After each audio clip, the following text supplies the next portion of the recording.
नमस्कार। Sports can में आप सभी का बहुत बहुत स्वागत है। मैं हूं आनंद श्रीवास्तव। देश और दुनिया की तमाम खेल खबरों पर चर्चा के लिए हमारे साथ स्टूडियो में हैं जाने माने खेल विशेषज्ञ कुलविंदर सिंह कंग। कुलविंदर, कार्यक्रम में आपका बहुत बहुत स्वागत है। धन्यवाद आनंद। नमस्कार आपको भी और सभी सुनने वालों को भी। क्रिकेट, निशानेबाजी, तीरंदाजी और टेबल टेनिस सहित ढेर सारी खेल खबरें हैं, लेकिन सबसे पहले स्पोर्ट्स हेडलाइंस। भारतीय महिला टीम ने ऑस्ट्रेलिया के साथ एकमात्र डे नाइट क्रिकेट टेस्ट के दूसरे दिन 5 विकेट पर 276 रन बनाए। स्मृति मंधाना का ऐतिहासिक शतक। आईपीएल क्रिकेट में पंजाब किंग्स ने कोलकाता नाइट राइडर्स के साथ टॉस जीतकर गेंदबाजी का लिया निर्णय।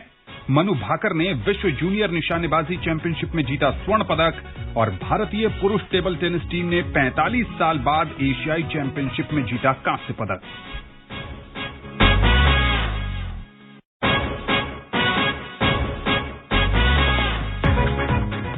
सबसे पहले बात करते हैं महिला क्रिकेट की। महिला क्रिकेट में करारा ओवल में भारत ने ऑस्ट्रेलिया के साथ एकमात्र डे नाइट टेस्ट के दूसरे दिन का खेल खत्म होने तक पहली पारी में 5 विकेट पर 276 रन बना लिए थे। दूसरे दिन के खेल में क्या कुछ घटा, बता रहे हैं मुकेश। भारतीय महिला टीम ने आज 1 विकेट पर 132 रन से आगे खेलना शुरू किया और स्मृति मंधाना और पूनम राउत ने 16 रन से पारी आगे बढ़ाई। दोनों बल्लेबाजों ने शानदार शुरुआत की और मंधाना ने शतक लगाया। इसके साथ ही मंधाना ऑस्ट्रेलिया में टेस्ट शतक लगाने वाली पहली भारतीय महिला बल्लेबाज बन गई हैं। मंधाना और पूनम राउत ने दूसरे विकेट के लिए 102 रन जोड़े। मंधाना गार्डनर की गेंद पर 127 रन बनाकर आउट हुई। इसके बाद मोलिनी ह्यूक्स ने पूनम को आउट कर भारत को तीसरा झटका दिया। पूनम ने 36 रन बनाए। कप्तान मिताली राज ने यस्तिका भाटिया के साथ पारी आगे बढ़ाई, लेकिन पेरी ने यस्तिका को आउट कर दिया। यस्तिका ने 19 रन बनाए। इसके कुछ देर बाद ही मिताली भी रन आउट होकर पवेलियन लौटी। मिताली ने 5 चौकों के सहारे 30 रन बनाए। भारत की पारी को 102वें ओवर के दौरान खराब मौसम के कारण मैच को रोकना पड़ा। मैच शुरू न हो पाने की स्थिति में चायकाल की घोषणा की गई, लेकिन स्थिति न सुधरने पर तीसरे सत्र का खेल पूरी तरह बाधित रहा और समय से पहले खेल समाप्ति की घोषणा कर दी गई। दिन का खेल समाप्त होने तक दीप्ति शर्मा 12 और विकेटकीपर बल्लेबाज तानिया भाटिया खाता खोले बगैर क्रीज पर थीं। ऑस्ट्रेलिया की ओर से सोफी मोलिन्यूस को 2 विकेट और एलिस पेरी और एशले गार्डनर को अब तक 1-1 विकेट मिला है। मुकेश कुमार, स्पोर्ट्स कैन। स्मृति का ऐतिहासिक शतक कुलविंदर, लेकिन बारिश के कारण जो खेल का व्यवधान पड़ा वो एडवांटेज इंडिया के पक्ष में जो था वो अब ड्रॉ की तरफ बढ़ता दिख रहा है। बिल्कुल आपने सही कहा। ये टेस्ट मैच, पहले तो हम सुनने वालों को ये बता दें कि जो महिला टेस्ट मैच होता है ये 4 दिन का होता है। तो 4 दिन में अब और 3 पारियां खेली जानी काफी मुश्किल लग रही हैं। तो संभवतः ये ड्रॉ की ओर जाए, लेकिन क्रिकेट में कहते हैं ना कि जब तक आखिरी गेंद न डल जाए कुछ भी नहीं कहा जा सकता। तो हो सकता है क्लैप्स हो जाए टीमें, इंडिया की दूसरी पारी में, ऑस्ट्रेलिया पहली पारी में। ये भारत का पहला पिंक बॉल टेस्ट मैच है। इससे पहले भारत कभी नहीं खेला। यहां पर भी जो बेंगलुरु में कैंप था वहां पर भी कोई ऐसी प्रैक्टिस नहीं हुई। इस टेस्ट मैच से पहले 2 दिन जरूर वहां पर पिंक बॉल से प्रैक्टिस की है। सबसे बड़ी बात यह है कि भारतीय टीम ने बहुत अच्छी शुरुआत की, क्योंकि ये करारा का ये जो मैदान है इस पर ड्रॉप इन पिच डाली गई है जी। 3-3 फुट के मिट्टी के बड़े बड़े टुकड़े होते हैं, उनको गीला करके लाते हैं और उनको वहां पर सेट किया जाता है, फिर इसके ऊपर खेलते हैं। तो ये उम्मीद थी कि शायद इसके अंदर कुछ नमी रहेगी और भारतीय टीम को इसका नुकसान होगा, इसलिए ऑस्ट्रेलिया ने गेंदबाजी करने का फैसला किया। लेकिन वो फैसला जिस तरह से कहते हैं ना कि अनजान हो तो हमें ठीक है जी, हमने तो अपने धड़ल्ले से खेलना। और जब शेफाली वर्मा साथ दे रही थी, हालांकि इस बार शेफाली वर्मा स्लो थी, स्मृति मंधाना तेज खेल रही थी, तो पहला शतक भी बनाया। पहले विकेट के लिए 93 रन बनना, फिर दूसरे विकेट के लिए राउत के साथ मिलकर 102 रन बनाना, ये जो 2 आधार बना दिए गए ना, ये बहुत बड़ी एक पारी की ओर संकेत करता है भारत के। और सबसे बड़ी बात जो दुखद स्थिति है कि ये जो पिंक बॉल है ये शाम के धुंधलके में और चमकती है, लेकिन शाम के धुंधलके में मैच हो ही नहीं रहा, बारिश हो जाती है दोनों ही दिन। तो मैं समझता हूं कुछ ड्रॉ की ओर है।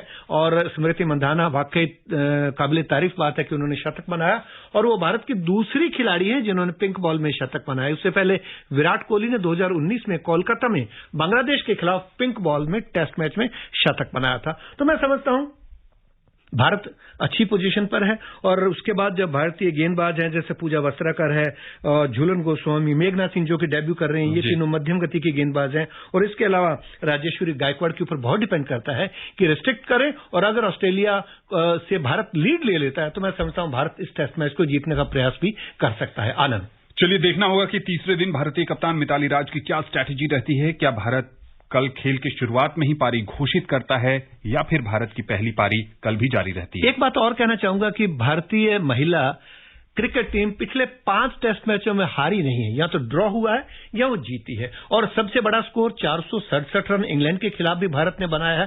तो भारतीय एक परिपक्व टीम कही जा सकती है, और जो नए खिलाड़ी आए उन्होंने इसमें जान फूंक दी है।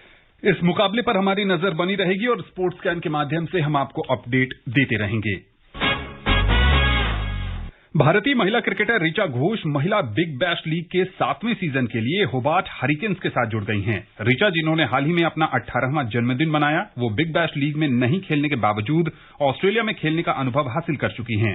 ऋचा ने पिछले साल ट्राई नेशनल महिला 2020 सीरीज से अंतर्राष्ट्रीय डेब्यू किया था। उन्होंने पिछले महीने ऑस्ट्रेलिया दौरे के दौरान वनडे में भी अंतर्राष्ट्रीय डेब्यू किया था। अब बात करते हैं आईपीएल क्रिकेट की। आईपीएल क्रिकेट में दुबई में अब से कुछ देर बाद कोलकाता नाइट राइडर्स का मुकाबला पंजाब किंग्स से होगा। पंजाब ने टॉस जीतकर पहले गेंदबाजी करने का फैसला किया है। अंक तालिका में कोलकाता चौथे और पंजाब छठे स्थान पर है। कुलविंदर, ये जो मुकाबला है एक ढंग से प्लेऑफ में पहुंचने की लड़ाई है और पंजाब का साथ क्रिस गेल ने छोड़ दिया है। बिल्कुल, बहुत बड़ा आघात है, और केकेआर के खिलाफ 700 रन अकेले क्रिस गेल ने ही बनाए हैं 150 से ऊपर की स्ट्राइक रेट से, तो उन्होंने साथ छोड़ा। बायो बबल की वजह से वो ये कह रहे हैं कि मैं अपनी टीम के लिए, अपने देश के लिए T20 विश्व कप के लिए अपने आप को तैयार करना चाहता हूं, और मैं बहुत ज्यादा इसमें परेशान हो गया हूं। कई खिलाड़ी बायो बबल की वजह से आईपीएल के इस दूसरे फेज में आए भी नहीं है। और सबसे बड़ी बात, केकेआर इसको जीतना चाहेगा क्योंकि उसके 10 अंक हैं, वो चौथे स्थान पर है, और मस्ट विन है पंजाब के लिए जिसके कि 8 अंक हैं। अब बीच में मुंबई इंडियंस है, वो आज बैठ के आराम से पॉपकॉर्न खाएगा और मैच देखेगा कि वो चाहेगा कि पंजाब जीत जाए ताकि उसके भी 10 अंक हो जाए और केकेआर ना जीते। लेकिन केकेआर के शुरू के 2-3 खिलाड़ी ही रन बना देते हैं, और सबसे बड़ी बात वेंकटेश अय्यर, शुभमन गिल, और गेंदबाजी में प्रसिद्ध कृष्णा। और सबसे बड़ी बात और है कि केकेआर पिछला मुकाबला दिल्ली कैपिटल से जीत कर आई है, तो बड़े मनोबल के साथ आई है, और पंजाब हार कर आई है। तो मैं समझता हूं कि आज कुछ भी हो सकता है। पंजाब ने पहले गेंदबाजी करने का फैसला किया, ये लक्ष्य उनका है कि टारगेट को हम अचीव करना चाहेंगे। और एक और बात यहां में आईपीएल की जो सबसे बड़ी बात है कि इस आईपीएल के 2 सत्रों में हुआ है। पहले सत्र में जरूर 8 मैचों में 200 से ज्यादा रन बने थे। ये लो स्कोरिंग हो रहा है, इसमें बड़े स्कोर बन नहीं रहे हैं, बड़े स्कोर सेकंड फेज में कहीं नहीं बन रहे। और सबसे बड़ी बात, विदेशी खिलाड़ियों का योगदान बहुत कम है, बहुत कम आए हैं सेकंड फेज के लिए, और जो आए हैं वो ज्यादा कुछ नहीं कर पा रहे हैं। और टॉप 15 अगर रन बनाने वाले बल्लेबाजों की बात की जाए तो उसमें ये केवल फाफ डू प्लेसी, मैक्सवेल और मोइन है, जो कि 3 खिलाड़ी, बाकी 12 खिलाड़ी भारतीय हैं। जो बदलाव किया है पंजाब की टीम ने, मयंक अग्रवाल आए हैं मनदीप सैनी की जगह और शाहरुख खान आए हैं हरप्रीत बरार की जगह।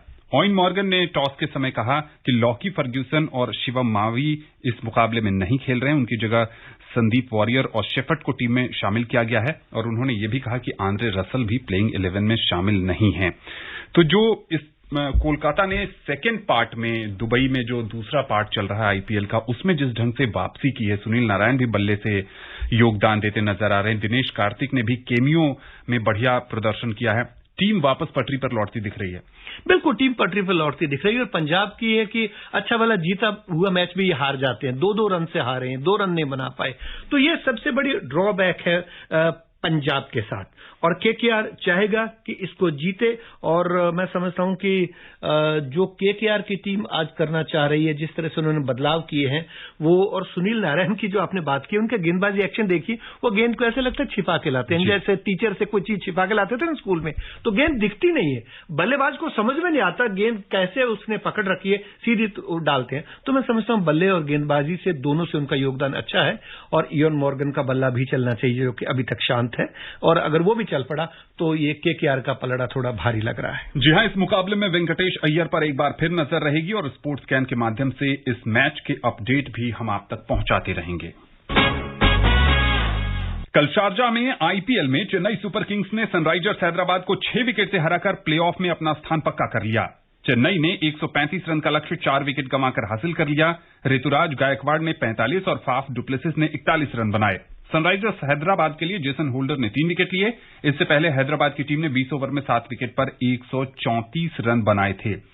हैदराबाद के लिए कुछ भी अच्छा नहीं घटा इस आईपीएल में, लेकिन कल धोनी ने जिस ढंग से छक्का लगाकर मैच जिताया, उनके फैंस के चेहरे पर खुशी देखते ही बनी। 2011 के विश्व कप के फाइनल छक्के की याद दिला दी महेंद्र सिंह धोनी ने। उसी जगह पर उन्होंने लॉन्ग ऑन पे वो छक्का लगाया और वो डिमांड थी, दर्शक डिमांड कर रहे थे जितने बैठे कि वी नीड सिक्सर, और धोनी ने लगाया।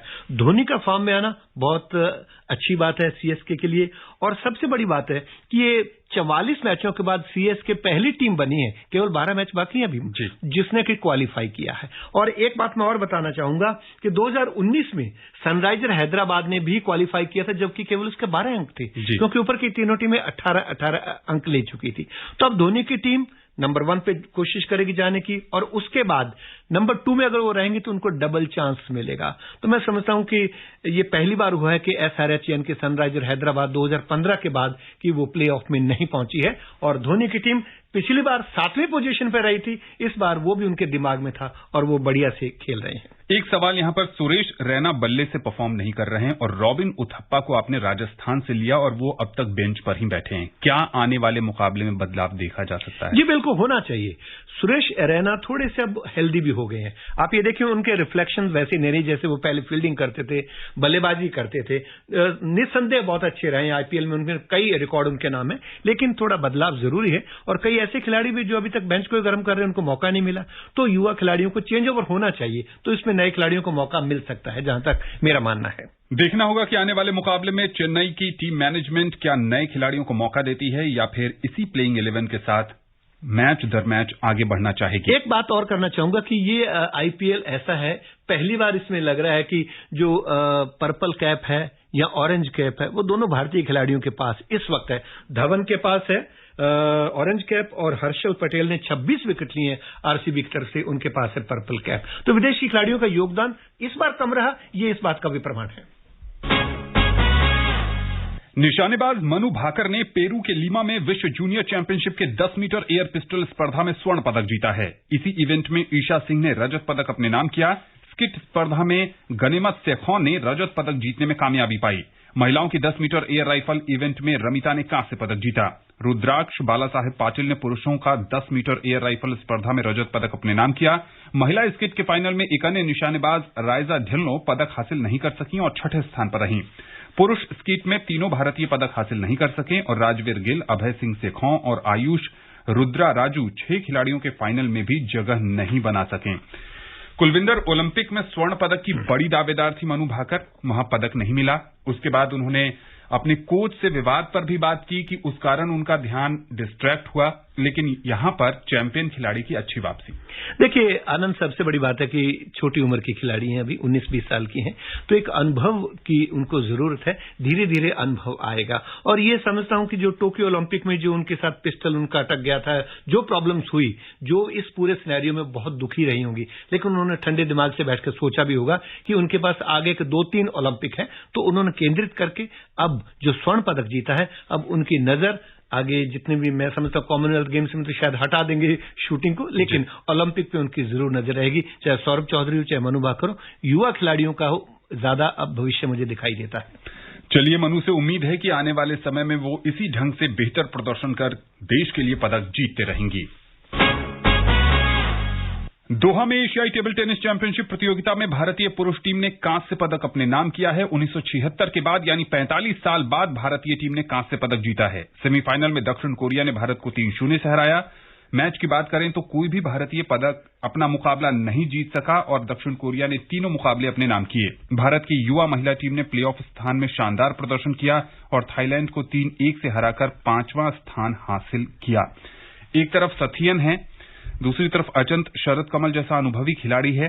ये जीत जो है, भले ही हम सेमीफाइनल में हार गए, लेकिन 45 साल बाद कांस्य पदक मिलना एक बड़ी उपलब्धि, बहुत बड़ी उपलब्धि है। और सबसे बड़ी बात है शरद कमल जो कि 4 ओलंपिक खेल चुके हैं भारत की तरफ से, शायद 5वां भी उन्होंने इस बार खेला है, तो बहुत अच्छे खिलाड़ी हैं।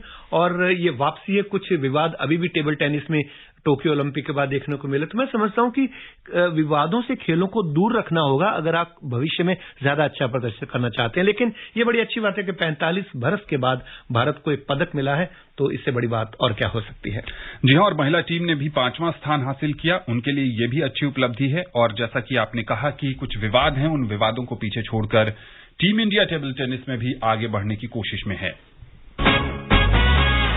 हॉकी की बात करें तो भारतीय पुरुष हॉकी टीम के अनुभवी स्ट्राइकर एसवी सुनील ने आज अंतर्राष्ट्रीय हॉकी से संन्यास लेने की घोषणा की। अर्जुन पुरस्कार से सम्मानित सुनील ने 2007 में एशिया कप से अंतर्राष्ट्रीय डेब्यू किया था। इस टूर्नामेंट में भारत ने फाइनल में पाकिस्तान को हराकर पदक जीता था। सुनील 2011 एशिया चैंपियंस ट्रॉफी में स्वर्ण पदक और 2012 में इसी इवेंट में रजत पदक जीतने वाली भारतीय टीम का हिस्सा थे। 32 साल के सुनील ने राष्ट्रीय टीम के साथ 264 मैचों में 72 गोल किया। उन्होंने संन्यास लेने की घोषणा सोशल मीडिया के माध्यम से की। इससे पहले कल रुपिंदर पाल सिंह और बीरेंद्र लाकड़ा ने भी अंतर्राष्ट्रीय हॉकी को अलविदा कह दिया। कुलविंदर, आप हॉकी को बहुत करीब से देखते रहे हैं, उसकी कमेंट्री भी सालों से करते रहे हैं। सुनील ने अपने पोस्ट में लिखा है कि एक कसक रह गई, वो भी टोक्यो में खेलना चाहते थे लेकिन उनका चयन नहीं हुआ। भाग्यशाली नहीं रहे, मैं समझता हूं। जितने अच्छे हाफ बैक हैं, जितने अच्छे खिलाड़ी हैं, उनका किस्मत ने उनको साथ नहीं दिया। 2007 से खेलना शुरू किया, 2008 बीजिंग ओलंपिक में भारत ने क्वालिफाई नहीं किया, 2012 लंदन में खेले तो वहां भारतीय टीम 12वें स्थान पर रही, 2016 और 20 में उनको मौका नहीं मिला। इसके अलावा एशियन गेम्स में इंचियोन में स्वर्ण पदक जीता, उसके सदस्य रहे। कॉमनवेल्थ में मैं कमेंट्री कर रहा था, ग्लासगो में बहुत अच्छा प्रदर्शन किया था, वहां पर भी उन्होंने शानदार भारत को सिल्वर पदक जितवाने में मदद की। और देखा होगा हमारे श्रोताओं ने कि एसवी सुनील के गर्दन पर एक तरफ एस लिखा है और एक तरफ वी लिखा है। ये उनके माताजी और पिताजी के नाम का पहला अक्षर है। सुनील उनका अपना नाम है। तो विश्व कप नहीं खेल पाए, 2014 के विश्व कप और 2018 के विश्व कप से पहले वो चोटिल हो गए। तो भाग्य ने उनका 14 साल में साथ नहीं दिया। खिलाड़ी बेहतरीन थे। मैं समझता हूं कि धनराज पिल्ले के बाद दूसरे ऐसे कर्नाटक के खिलाड़ी हैं, वो तो तमिलनाडु के थे, जो बहुत तेज गति से स्पीड के साथ दौड़ते थे और मिडफील्डर के तौर पर काम करते थे। तो मैं समझता हूं कि एसवी सुनील, जो उनको मिलना चाहिए था वो नहीं मिल पाया, कुछ भाग्य की वजह से, कुछ उनकी इंजरी की वजह से और कुछ परिस्थितियों की वजह से। और अब रुपिंदर पाल ने संन्यास ले लिया, वो 30 साल के हैं, तो ये तो 32 के हैं। अब 2024 के लिए पेरिस ओलंपिक के लिए लौट आएगा। आगे बहुत ज्यादा हॉकी है, ये उनका सही निर्णय है। जी हां, रुपिंदर पाल ने यह भी कहा है कि युवाओं को रास्ता देने के लिए उन्होंने संन्यास लिया है। और एसवी सुनील ने भी कहा कि पेरिस ओलंपिक में भी 3 साल बाकी हैं और वो चाहते हैं कि युवा इस खेल में आगे आएं और देश का प्रतिनिधित्व करें। तीरंदाजी की बात करें तो भारत के स्टार तीरंदाज अतनु दास और दीपिका कुमारी कांस्य पदक के मुकाबले हार गए, जिससे भारत को वर्ल्ड कप फाइनल से खाली हाथ लौटना पड़ा। भारतीय रिकर्व कोच की गैर मौजूदगी में इस जोड़ी को सर्द मौसम में खेले गए मुकाबले में काफी मुश्किलों का सामना करना पड़ा। दास को मौजूदा ओलंपिक चैंपियन तुर्की के मेटे गाजोज ने एक तरफा मुकाबले में 6-0 से हराया। वहीं दुनिया की दूसरे नंबर की तीरंदाज और अतनु दास की पत्नी दीपिका को ओलंपिक टीम कांस्य पदक विजेता मिशेले क्रोपेन ने शूट ऑफ में मात दी। और चलते चलते हम आपको लाइव स्कोर भी बताना चाहेंगे। क्या है हाल, कुलविंदर? देखिए, केकेआर जो पहले बैटिंग कर रहा है, उन्होंने 2 ओवर की समाप्ति पर 17 रन बनाए हैं। शुभमन गिल 7 पर खेल रहे हैं और वेंकटेश अय्यर, जो कि बहुत अच्छे खिलाड़ी हैं, 10 पर खेल रहे हैं। तो मैं समझता हूं कि एक धीमी लेकिन सदी हुई शुरुआत की है केकेआर ने।